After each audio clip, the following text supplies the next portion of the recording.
Hello दोस्तों, good evening. आज एक फिर से इम्पोर्टेंट वीडियो के साथ हाजिर हूँ।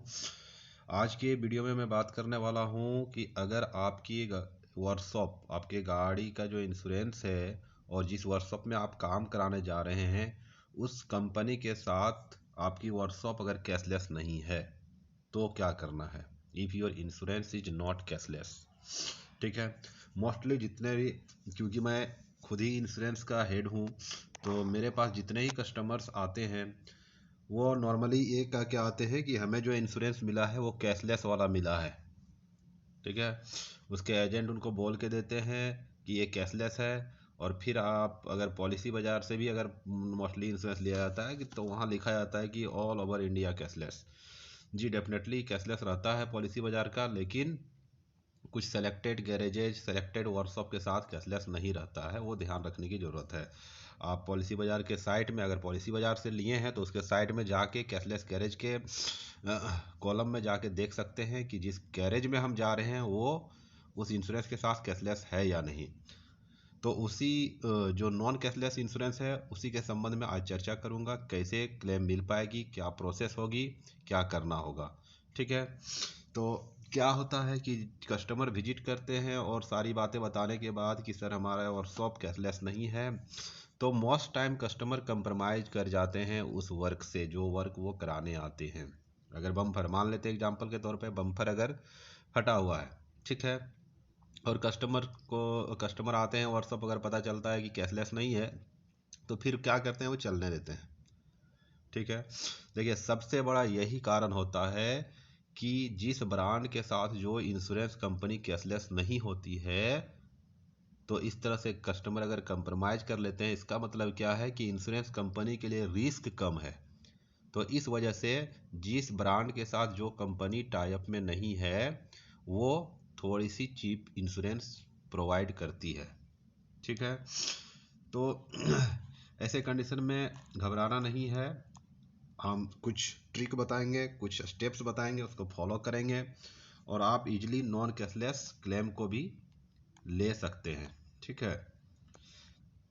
देखिए, थोड़ी थ्योरी मोड में और प्रैक्टिकल वे को ही थ्योरी मोड में करा हुआ है इसमें।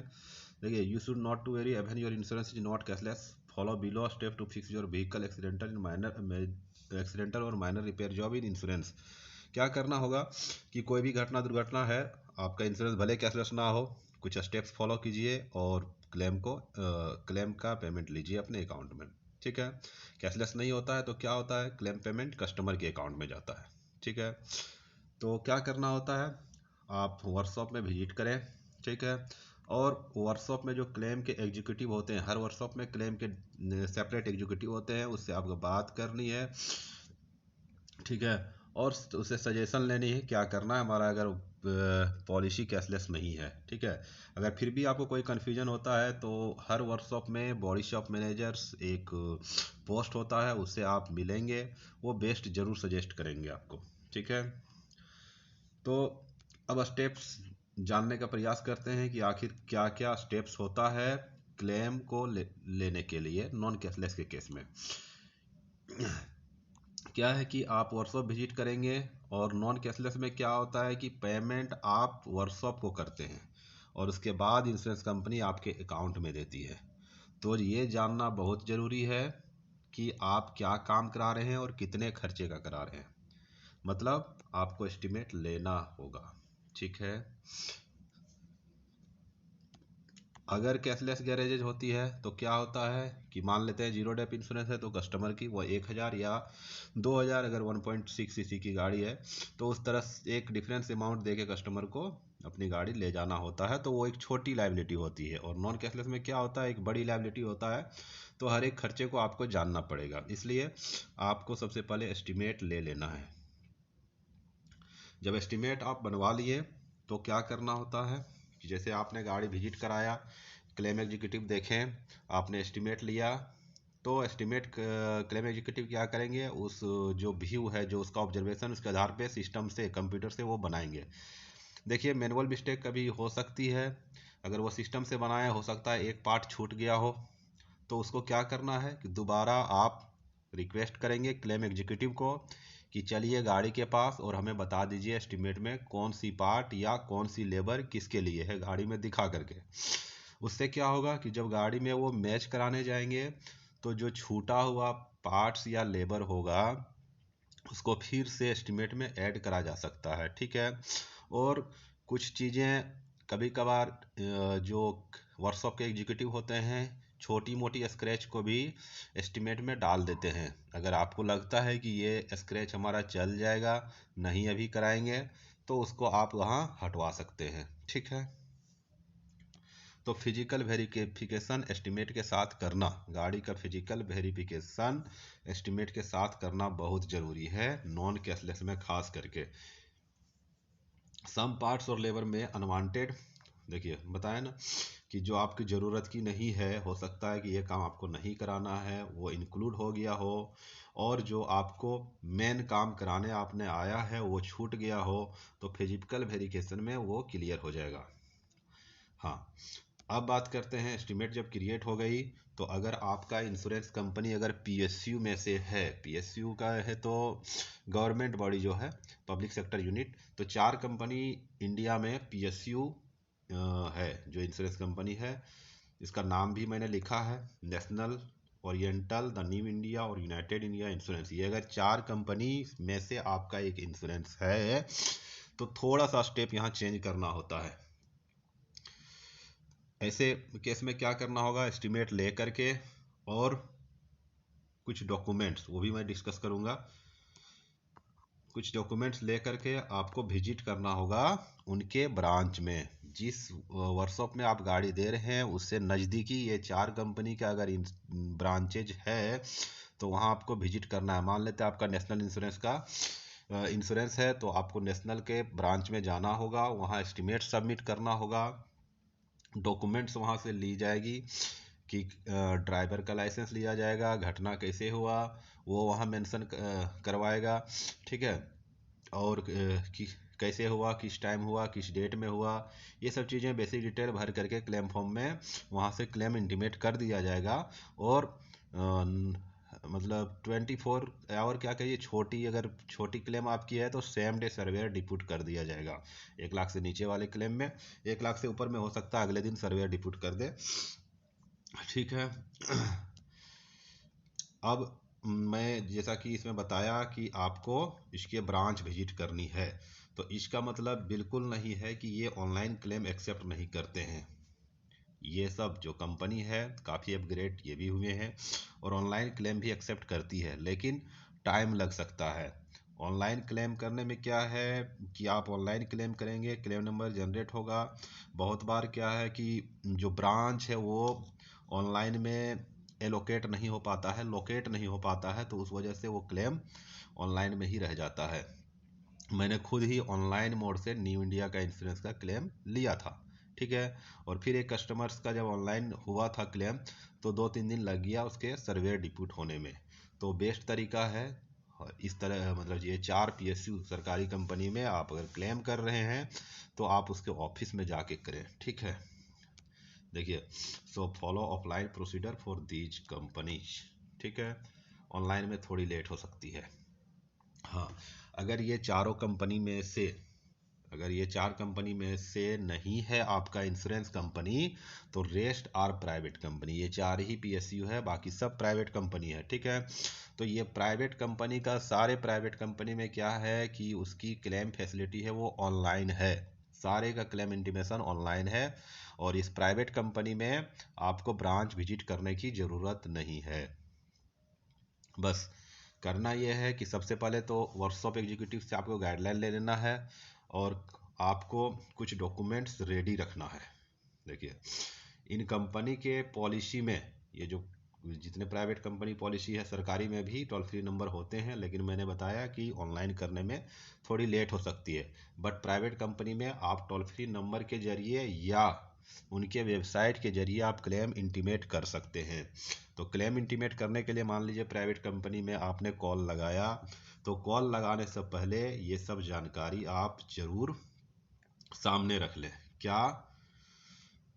Date of accident, time of accident, driver license at the time of accident, driving license जो ड्राइवर आपके चला रहे हैं उनका लाइसेंस रख लें, या अपने चला रहे हैं तो अपना लाइसेंस सामने रख लें, क्योंकि लाइसेंस नंबर भी पूछ सकता है। ठीक है, लाइसेंस की वैलिडिटी जरूर चेक करवा लें जो क्लेम एग्जीक्यूटिव हैं वहाँ, कि क्या ये गाड़ी चलाने के लिए लाइसेंस है वैलिड या नहीं है। देखिए, क्लेम करने से पहले हो सकता है कि किसी ड्राइवर आपकी गाड़ी चला रहे हैं उसकी लाइसेंस एक्सपायर हो, या एप्लीकेबल नहीं हो, या डुप्लीकेट हो, या ऑफलाइन हो। ऑनलाइन लाइसेंस ही अब एक्सेप्ट हो रही है, इसलिए इस चीज़ों से बचें। तो हो मतलब आप क्लेम करने से पहले आप किसी फ्रेंड या कुछ मतलब तब्दील चेंजिंग आप कर सकते हैं क्लेम से पहले। क्लेम हो जाने के बाद जिस नाम को आपने बताया है वो ऑनलाइन रिकॉर्ड हो जाती है, और उसी का लाइसेंस देना होता है वैलिड लाइसेंस। और किसी प्रकार की अगर डुप्लीकेट लाइसेंस पाई जाती है या ऑफलाइन होती है तो क्लेम एक्सेप्ट नहीं करते हैं। ठीक है। तीसरा चीज़ है शॉर्ट नोट जानना होगा कैसे एक्सीडेंट हुआ है। वो 4 लाइन, जैसे आपको पूछा जाएगा ऑनलाइन जब क्लेम करेंगे कि कैसे घटना हुई। जैसे कि मान लीजिए गाड़ी पोल से टकरा गई, या दूसरी गाड़ी ने आगे मार दिया, या ऊपर से पत्थर गिर कर शीशा टूट गया, ये आपको बताना होगा। ठीक है, और उस कॉज के आधार पे आपको क्लेम मिल पाएगी। ठीक है, कितने पर्सन उसमें बैठे थे ये भी आपको जानकारी रखनी है, देनी है जानकारी। एस्टिमेट कॉस्ट ऑफ रिपेयर, खर्चे कितने हैं जो एस्टिमेट आपने बनाया और सबसे। And purpose of using vehicle eight the time of accident, अगर प्राइवेट कार आपका है तो प्राइवेट पर्पस से ही यूज होना चाहिए। कॉमर्शियल कार है तो प्राइवेट भी यूज करा जा सकता है, कॉमर्शियल भी यूज करा जा सकता है, कोई दिक्कत की बात नहीं है। कॉमर्शियल के क्लेम में डॉक्यूमेंट्स थोड़ी सी चेंज होती है, जैसे रोड टैक्स हो गया, फिटनेस हो गया, परमिट हो गया, ये जरूरी हो जाता है ओनली कॉमर्शियल के केस में। रेस्ट प्राइवेट के केस में ड्राइविंग लाइसेंस, गाड़ी का रजिस्ट्रेशन कार्ड, पॉलिसी, ये सब ही जरूरत पड़ती है। ठीक है, तो ये सब मान लीजिए इन्फॉर्मेशन आपने कॉल सेंटर में बता दिया। ठीक, तो इसका मतलब ये नहीं कि आपका क्लेम हो गया है आप कॉल काट दें, ऐसा नहीं करना है। इतनी इन्फॉर्मेशन देने के बाद आपको क्लेम नंबर जरूर ले लेना है, क्लेम नंबर जरूर ले लेना है। ठीक है, जब क्लेम नंबर जनरेट हो जाएगा, once claim number will generated, a surveyor of company और in house surveyor will be deputed on your claim. जब क्लेम जनरेट हो जाएगा तो या तो सर्वेयर जो लाइसेंसिएट सर्वेयर होते हैं वो डिप्यूट हो जाएंगे, या कंपनी के इन हाउस सर्वेयर डिप्यूट हो जाएंगे। ठीक है, और वही सर्वेयर आपको गाइड करेंगे कि कैसे आपको क्लेम का पेमेंट मिल पाएगा। यहाँ तक इजी स्टेप है। उसके बाद आपके साथ कौन हो जाएंगे, सर्वेयर हो जाएंगे। ठीक है, तो वही गाइड करेंगे आपको कि क्लेम कैसे मिल पाएगा।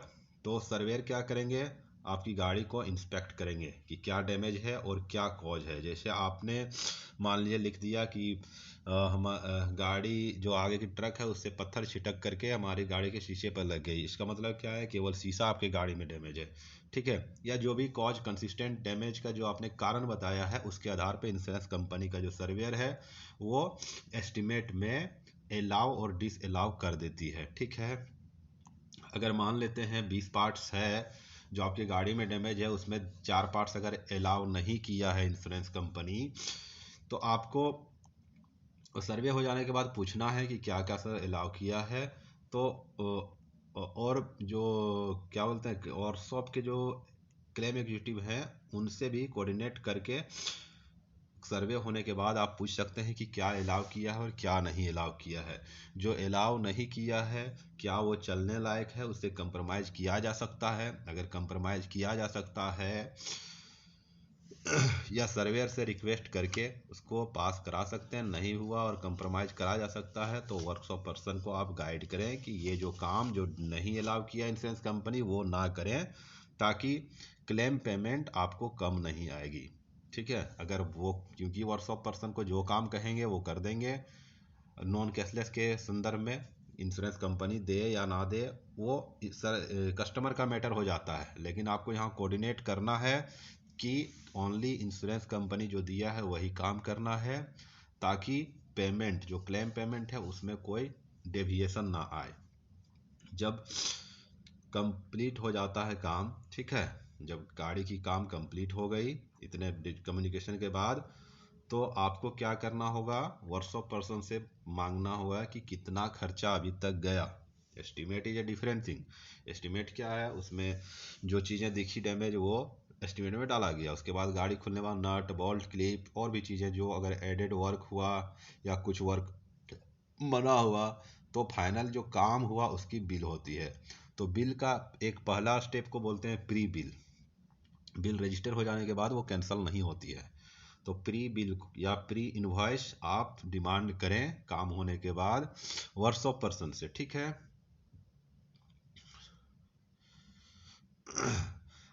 अब वो प्री इनवॉइस को आप अपने सर्वेयर को भेजें व्हाट्सएप से कि आप एक बार चेक कर लीजिए कि ये क्या आप ये सारा चीज़ दे रहे हैं या नहीं दे रहे हैं।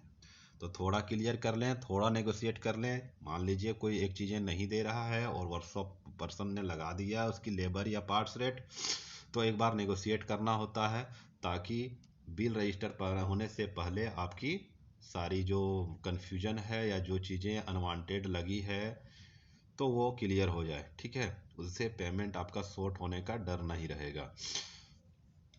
तो अगर मान लीजिए इंश्योरेंस कंपनी ने एक चीज़ें बोला कि नहीं अलाउ करेंगे, ये तो बिल में चढ़ा दिया है या आपने करवाया होगा, तो वहाँ से कोऑर्डिनेट कर लें करना क्या है। Most of insurance company providing instant settlement. यहाँ पर क्या करता है, बहुत सारा प्राइवेट कंपनी है ना, वो इंस्टेंट सेटल करता है।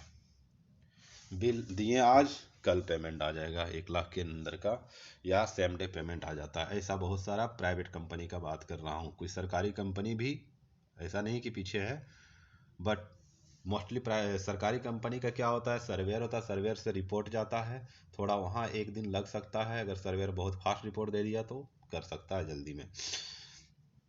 तो यहाँ अगर इंश्योरेंस कंपनी आपसे अगर रिसिप्ट मनी रिसिप्ट अगर नहीं मांगती है, बहुत सारा इंश्योरेंस कंपनी जो प्राइवेट खास करके हैं, काम हो गया बिल दीजिए पेमेंट कर देता है। अगर मनी रिसिप्ट नहीं मांगते हैं तो पेमेंट अगर कर दिया आपके अकाउंट में, मान लीजिए 20,000 की बिल है और 17,000 कर दिया आपके अकाउंट में, तो आपको 20,000 जो वर्कशॉप की बिल है वो आपको दे देनी होती है, ठीक है। बहुत सारा कंपनी है जो सरकारी कंपनी भी या प्राइवेट कंपनी भी तो मनी रिसिप्ट मांगती है। मतलब आपने काम कराया है तो आप गाड़ी को वहाँ से ले आइए और पेमेंट वहाँ जमा कर लीजिए, फिर आपको पेमेंट देंगे। मनी रिसिप्ट कब मिलेगा, जब आप वर्कशॉप में पेमेंट करेंगे, पेमेंट डन हो जाएगा तो मनी रिसिप्ट मिलेगा।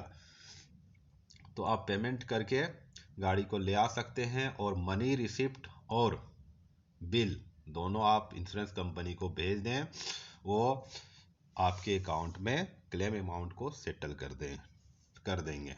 तो ये रहा नॉन कैशलेस के संदर्भ में आज का ये वीडियो। तो आज के लिए इतना ही। Thank you.